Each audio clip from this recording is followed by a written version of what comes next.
I'm Jason Lieberg, and this is my 55-gallon drum grill. Okay, I decided to do a grill when I saw it online, and I was intrigued by it, and who doesn't love grilling? So I found a design I liked, and it's this one right here, so I modeled it after that. And then I went on Craigslist and found a barrel for $15, picked it up. It was also a food-grade barrel, so I didn't have to worry about any oil residue or anything. So today is Friday the 15th, and I just got my metal, 1 inch by 1 inch formed angle, 12 gauge.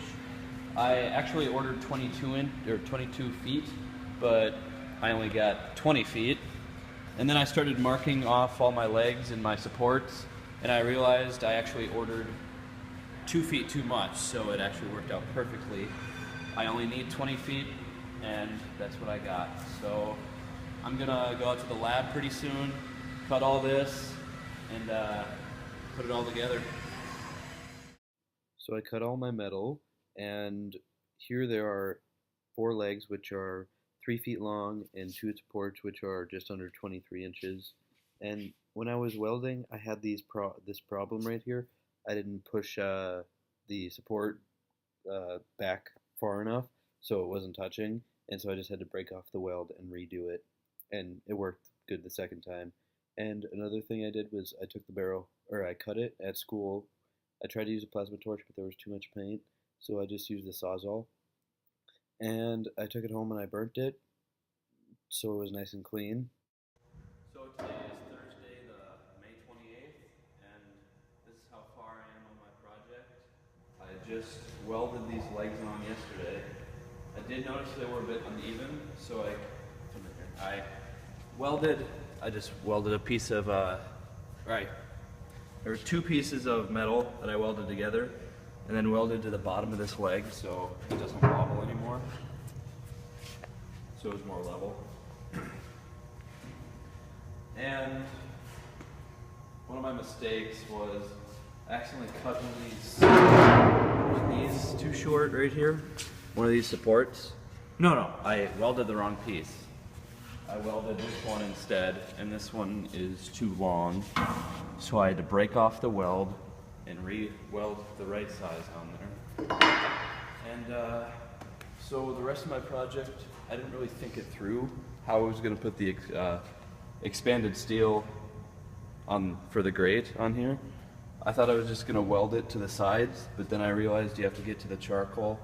So I came up with the idea that I could weld angle iron right here and there, and then I could just set the grate on there, and I might do the same for a lower level to hold the charcoal. And I still have to figure out what I'm going to do for a vent or a chimney, and that I'm guessing I'm just going to cut a hole right here, and I might have some sort of contraption. And as you can see, I do not have wheels on because I could not find any in the storeroom that were very good for this project. So I guess I'm not having wheels. It's fine, it's not very heavy anyway. And then the door, or the front, I'm going to attach right here with some hinges. It's just going to swing up. I still have to put a handle on, and I'm thinking I might put a thermometer on if I have time to run out and get one, but I might not.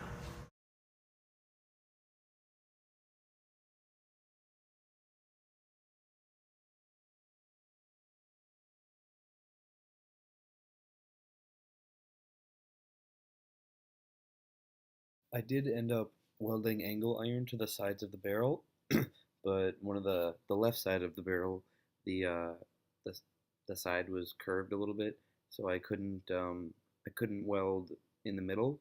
I had to weld towards the edges of the barrel, and when I cut my grate, I cut it a little too small, so it sits in there a little weird, but it sits in, it still fits, and it should not fall through if I set it on there right. So this is my grill.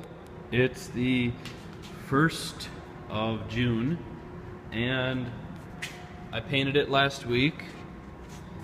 I got some heat resistant paint, so that's nice. The handle right here is made out of mahogany, and I stained it with teak oil. And these are some spacers that I picked up at Hardware Hank. Same with the stainless steel bolts. And hinges are stainless steel, put them on with some rivets. And let's see here. After I was trying to put the cover on, I noticed it was probably going to fall through right here. So I decided to put some tabs right here, just made out of sheet metal, and then I riveted that to the barrel. So now, as you can see, it doesn't, that was loud, but it doesn't fall through there. So that was my thinking there.